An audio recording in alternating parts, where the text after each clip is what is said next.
Hello दोस्तों, नमस्कार, वंदे मातरम। मैं शिवम आप सभी का स्वागत करता हूं आपके अपने चैनल स्टडी विद शिवम में।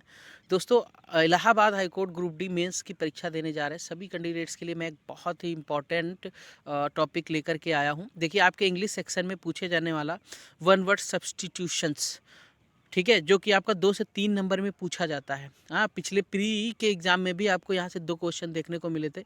तो मेरी कोशिश ये है कि इस वीडियो को देखने के बाद आपको रटने की बिल्कुल भी ज़रूरत ना पड़े, आपको याद करने की बिल्कुल ज़रूरत ना पड़े। तो मैं ट्रिक से बताने की कोशिश करूँगा और ये सेशन आपको कैसा लगता है कमेंट करके ज़रूर बताएँ, क्योंकि अगर आपका पॉजिटिव में कमेंट मिलेगा तो मैं फिर इस सेशन को आगे कंटिन्यू करूँगा। ठीक है? तो चलिए हम लोग आते हैं टॉपिक पे, फटाफट आ जाते हैं। ओके, हाँ, ये देखिए, जो मैं आज आपके लिए इम्पोर्टेंट सब्स्टिट्यूशंस लेकर के आया हूँ वो हैं फॉर्म्स ऑफ गवर्नमेंट्स। ठीक है, गवर्नमेंट के फॉर्म्स हैं आपके, और इनमें जो सफिक्स लगता है वो आपका क्रेसी, चाई और सिप का यूज होता है। तो चलिए हम पहला वर्ड फटाफट देख लेते हैं, अनार्ची। अनार्ची मीन्स होता है सर आपका absence of law and order. जहाँ पर लॉ एंड ऑर्डर अनुपस्थित होता है वैसी स्थिति को आप अनार्ची बोलते हैं, वैसी गवर्नमेंट को आप अनार्ची बोलते हैं। तो देखिए, इसको याद रखने का सबसे आसान सा तरीका है कि आप इसमें से ए को थोड़ी देर के लिए भूल जाइए और नार्ची वर्ड को उठाइए, नार्ची को रिलेट कीजिए नाची से। तो नार्ची यानी नाची। और मान लीजिए कोई क्लास में जब टीचर होता है तो पूरा अनुशासन बना होता है, हर बच्चा घबराया हुआ रहता है, मास्टर साहब क्या करेंगे, मास्टर साहब कहीं कूट ना दें, है ना। तो लेकिन जैसे ही मास्टर साहब क्लास से बाहर जाते हैं 5 मिनट के लिए, मान लीजिए किसी कॉल आ जाता है, क्या है, तो बच्चे वहाँ पर फिर क्या कैसी स्थिति हो जाती है, absence of law and order हो जाता है। और फिर बच्चे नाची यानी नाचते हैं, कूदते हैं, शोर मचाते हैं। तो आप इससे रिलेट कराएं, ए हटाएं और नाची वर्ड को उठाएं। और क्लास में बच्चे कब नाचेंगे, कूदेंगे, शोर मचाएंगे, जब absence of law and order होगा। यानी ये कब होगा, ये स्थिति कब होगी, जब टीचर क्लास से बाहर जाएगा, तब ऐसी स्थिति आपको नजर आएगी। ठीक है, तो आप इससे आसानी से याद कर सकते हैं। चलिए हम लोग अगले वर्ड की तरफ चलते हैं। अगला वर्ड है आपका अरिस्टोक्रेसी। अरिस्टोक्रेसी मीन्स होता है गवर्नमेंट ऑफ नोबिलिटी, यानी कि कुलीन वर्ग के कुलीन व्यक्ति के द्वारा शासन, किसी महान व्यक्ति के द्वारा शासन जब हो तो ऐसे शासन को अरिस्टोक्रेसी बोलते हैं। ठीक है, तो अरिस्टोक्रेसी बहुत ही आसान है, आपको कुछ नहीं करना है। आप यहाँ से क्रेसी वर्ड को बाहर करके अरिस्टो वर्ड उठाएं और अरिस्टो को रिलेट करें अरस्तु से। तो आपने सुना होगा, आप सबने सुना होगा, अरस्तु के बारे में जरूर सुना होगा, एक महान इंसान थे। तो अब आप देख लीजिए, यहाँ पर इनका जो मीनिंग भी निकल के सामने आ रहा है, गवर्नमेंट ऑफ नोबिलिटी। तो अरिस्टो यानी अरस्तु, तो अरस्तु का शासन कैसा होगा, महान शासन होगा। तो गवर्नमेंट ऑफ नोबिलिटी क्या माना जाएगा, एक महान व्यक्ति के द्वारा शासन माना जाएगा। तो अरिस्टोक्रेसी गवर्नमेंट ऑफ नोबिलिटी आपका हो जाएगा। चलिए हम लोग अगले वर्ड पे देखते हैं, ऑटोक्रेसी। अगला वर्ड है आपका सर ऑटोक्रेसी। और ऑटोक्रेसी का मतलब होता है गवर्नमेंट बाय वन पर्सन। ये आपने बहुत ज़्यादा सुना होगा कि गवर्नमेंट बाय वन पर्सन, जैसे आपका चाइना में आपका चल रहा है। ठीक है, तो ऐसे, और ये आपका जैसे दक्षिण South Korea, sorry sorry sorry North Korea, उत्तर कोरिया का जो तानाशाह है किम जोंग, तो ऐसे शासन को टायरनी बोलते हैं। डिक्टेटरशिप, डिस्पोटिज्म भी इनके सिनोनिम्स हैं। तो जहाँ पर किसी एक व्यक्ति का शासन होता है, ऐसे शासन को ऑटोक्रेसी बोलते हैं। साथ ही साथ इसके सिनोनिम्स भी हैं, टायरनी, डिक्टेटरशिप, डिस्पोटिज्म। ठीक है, तो ऑटोक्रेसी, अब मान लीजिए कोई ऑटो वाला बंदा है, ऑटोक्रेसी के वर्ड में से आप क्रेसी को थोड़ी देर के लिए निकालें और सिर्फ ऑटो वर्ड को आप लीजिए। तो ऑटोक्रेसी, अब ऑटो वाला बंदा है तो आप उसके पास गए कि सर मुझे वहाँ तक चलना है, तो अब ये गाड़ी उसकी है, वो खुद डिसाइड करेगा आपको ले जाएगा कि नहीं ले जाएगा। तो कुल मिला के उसका रूल चलता है, अपने ऑटो में उसका रूल चलता है। तो ऑटो का रूल जो चलता है, अब पूरे ऑटो में उसका ही रूल चलेगा। तो इसको आप देखिए, ये सब ट्रिक हैं और आप इनको थोड़ा सा दिमाग में बिठाने की कोशिश कीजिए, ये वर्ड आपके माइंड से निकलेंगे नहीं। ठीक है, तो थोड़ा सा आप रिलेट करने का कोशिश कीजिए। तो ऑटोक्रेसी यानी ऑटो वाले का में जो रहता है कि उसी व्यक्ति का, एक ही व्यक्ति का ना, जो ऑटो वाला होता है उसी का शासन चलता है। तो उसका मन होगा आपको ले जाएगा, मन नहीं होगा तो आपको नहीं ले जाएगा।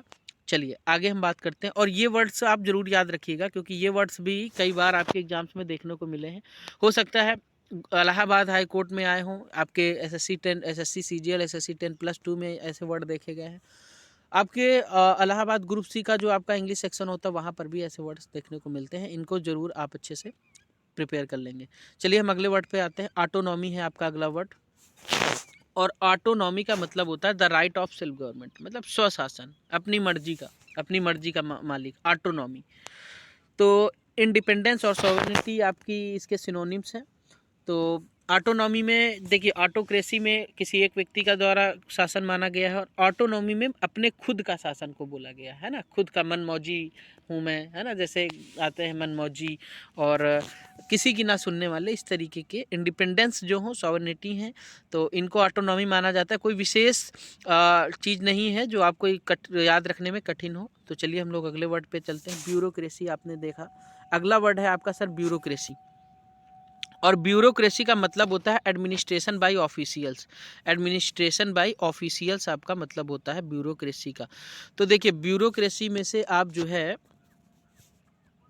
एक मिनट, हाँ ठीक है, ब्यूरोक्रेसी में से आप जो है ब्यूरो वर्ड को उठाएंगे, कृषि को थोड़ा साइड रखेंगे। तो ब्यूरो वर्ड को अगर आप उठाते हैं और ब्यूरो को रिलेट कीजिए ब्यौरे से। ब्यौरा यानी कि जो आपका लिखा पढ़ी का काम होता है, ब्यौरा देना होता है। तो सरकार को ब्यौरा देने का काम जो होता है, क्या है, कहाँ पर कितना खर्च हुआ, कहाँ से कितनी आय हुई, इनकम हुई, तो ये सारी चीज़ें जो है आपका कौन करता है, ऑफिशियल्स करते हैं। तो एडमिनिस्ट्रेशन बाय ऑफिशियल्स मतलब नौकरशाही जिसको बोलते हैं। तो नौकरशाही को ब्यूरोशाही यानी ब्यूरोक्रेसी बोलते हैं। तो ब्यूरो को आप रिलेट करेंगे ब्यौरा देने से। ब्यौरा यानी लिखा पढ़ी का ब्यौरा, आय व्यय का ब्यौरा, है ना, इस तरीके के ब्यौरा कौन देगा, ऑफिशियल्स देंगे। जो ऑफिस में बैठे आपके लोग होंगे, जो आपके डाटा को एनालिसिस कर रहे होंगे, वही लोग आपका इसका ब्यौरा देते हैं। तो उम्मीद है ये वर्ड आपको समझ में आ गया होगा अच्छे से। चलिए हम लोग आगे कंटिन्यू करते हैं। अगला वर्ड है आपका सर डेमोक्रेसी। और डेमोक्रेसी तो बहुत ही चर्चित वर्ड है, इसको बहुत ज़्यादा एक्सप्लेन करने की ज़रूरत नहीं है। Government by people for people, है ना, यानी लोगों का शासन लोगों के लिए, लोगों के द्वारा। यानी भारत भी हमारा एक लोकतांत्रिक देश है, डेमोक्रेटिक देश है। तो इसको याद रखने की ज़रूरत नहीं है, बहुत बार आपने सुना होगा। तो इसके लिए मैंने कोई ट्रिक नहीं बनाई है, क्योंकि आसान है, ये सभी को पता ही होगा पहले से ही। चलिए हम लोग अगले वर्ड की बात करते हैं। अगला है आपका जेरेंटोक्रेसी।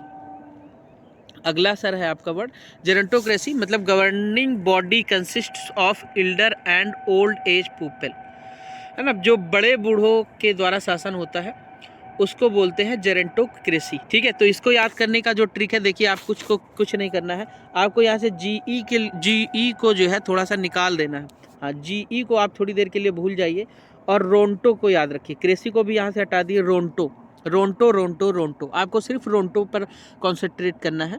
तो रोंटो यानी कि देखिए, आपने जो एक मूवी आई थी आमिर खान की, दंगल शायद नाम है उसका, तो दंगल में देखा होगा, दंगल में आमिर खान एक दो बेटियों के पिता होते हैं, और वहाँ पर वो अपनी बेटियों को गाइड करके बहुत पहलवान बनाते हैं। तो वहाँ पर आपने देखा होगा कि जब स्टार्टिंग होता है, अपनी लड़कियों से वो मेहनत करवाता है, कसरत करवाता है, तो लड़कियाँ क्या होती हैं, रोंटो यानी कि रोती हैं कि नहीं, मुझे नहीं करना बापू, सेहत के लिए तू तो हानिकारक है, ये सॉन्ग भी आपने सुना होगा।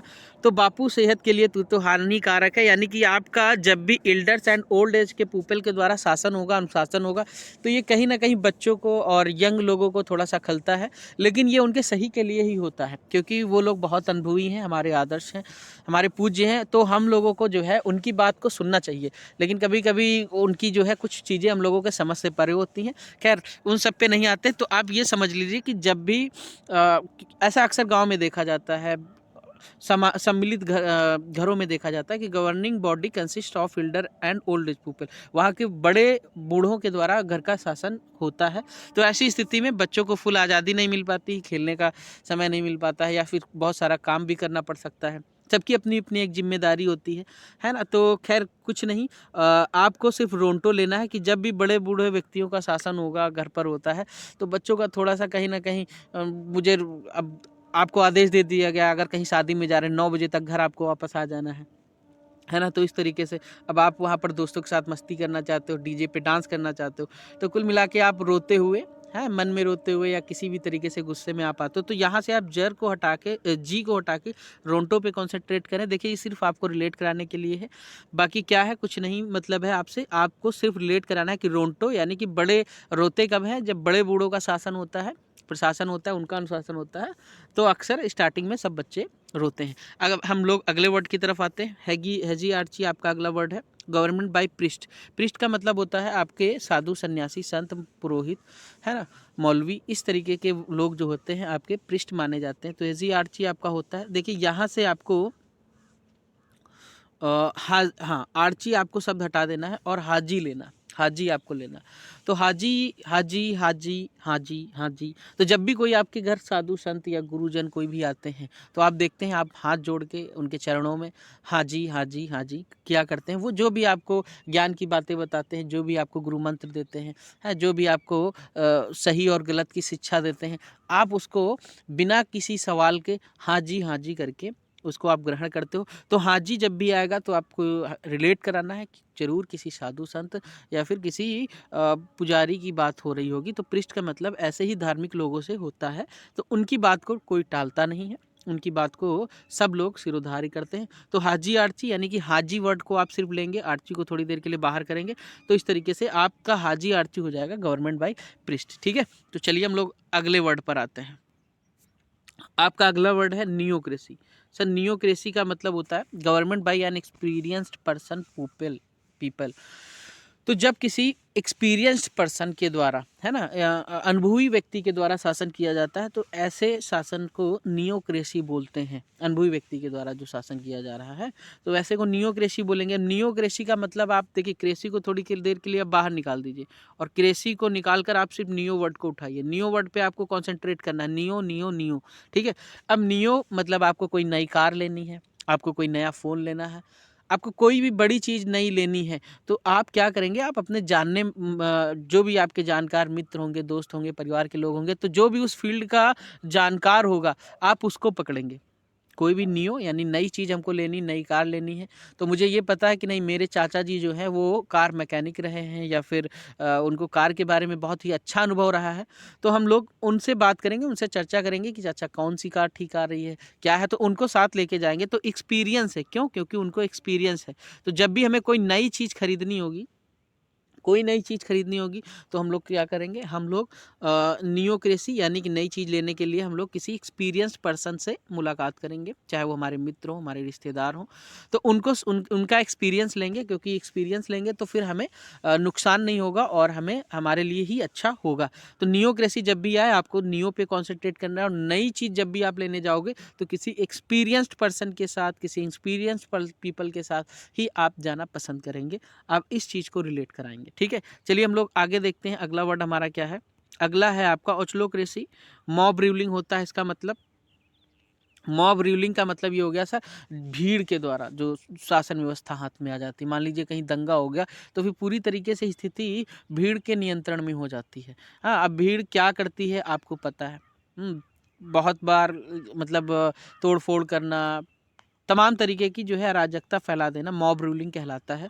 तो ओचलोक्रेसी उसको बोलते हैं। ओचलो ओचलो ओचलो, देखिए यहाँ से आपको ओचलो वर्ड लेना है, और क्या होता है कि जहाँ पर भी मॉब रूलिंग हो रही हो वहाँ से क्या करेंगे हम लोग, ओ चलो ओ चलो, यहाँ से हम लोगों को तुरंत चलना चाहिए, क्योंकि ऐसी जगह पे रुकना जान को भी नुकसान कर सकता है। जहाँ पे इस तरीके की हो, मॉब रूलिंग हो, तो वहाँ से हम लोगों को चलो, है ना, ओ चलो, वहाँ से हम लोगों को चलने में ही हमारी भलाई है। तो चलिए हम लोग देखते हैं अगला वर्ड।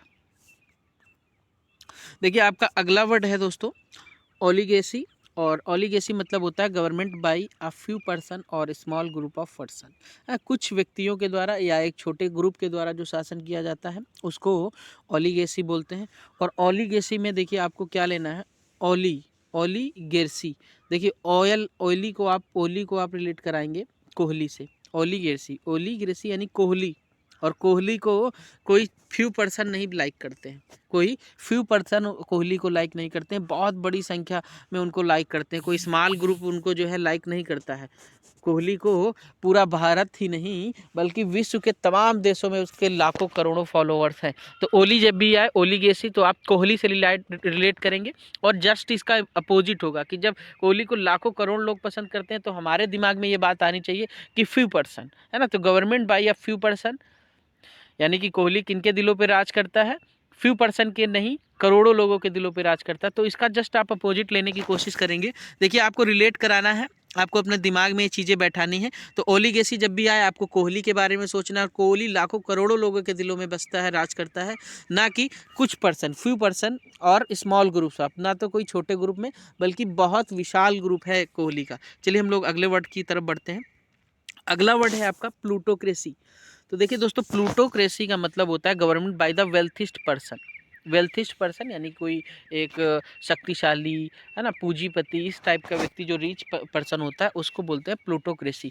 तो प्लूटो को याद करने में कोई भी कठिनाई नहीं है, क्योंकि प्लूटो वर्ड सर आपका निकल के आ रहा है, तो प्लूटो वर्ड आपका निकल के आ रहा है। और आप मान के चलिए कि प्लूटो एक देखिए शिष्य था शायद अरस्तु का, तो वो एक धनी, मान लीजिए कि प्लूटो बहुत ही धनी था, तो इसीलिए गवर्नमेंट बाय द वेल्थिस्ट पर्सन। आप दिमाग में बैठा लीजिए, प्लूटो एक धनी व्यक्ति था, वेल्थिस्ट पर्सन था, प्लूटो एक वेल्थिस्ट पर्सन था, तो government by the वेल्थिस्ट person, plutocracy हो जाएगा। इसके बाद सेकुलर वर्ड है आपका, और सेकुलर वर्ड मुझे बताने की आवश्यकता नहीं, क्योंकि सेकुलर वर्ड अक्सर जो है आप सुनते रहते हैं, तमाम टीवी चैनल्स में इस पे डिबेट भी होती है, भारत धर्मनिरपेक्ष है या भारत हिंदू राष्ट्र है, क्या है।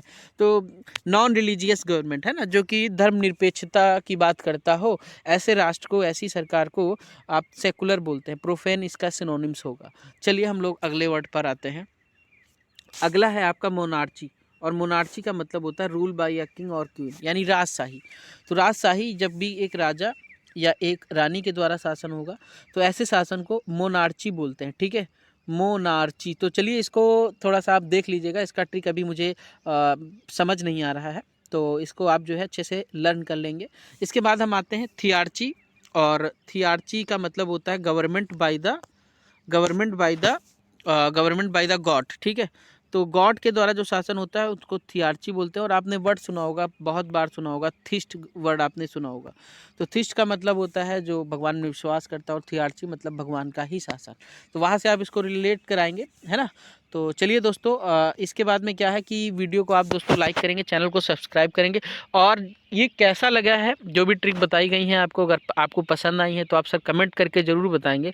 अगर आपके कमेंट मुझे मिलते हैं और ठीक संख्या में मुझे मिलते हैं तो मैं इस सेशन को आगे कंटिन्यू करूंगा, नहीं तो अभी 2-3 और वीडियो शूट करने के बाद मैं फिर इस सेशन को बंद भी कर दूंगा। लेकिन अगर आपका रिस्पांस ठीक मिलेगा तो फिर मैं आगे कंटिन्यू करूंगा। ठीक है दोस्तों, तो बने रहिए मेरे साथ, और चैनल को सब्सक्राइब करें, वीडियो को लाइक करें। थैंक यू दोस्तों।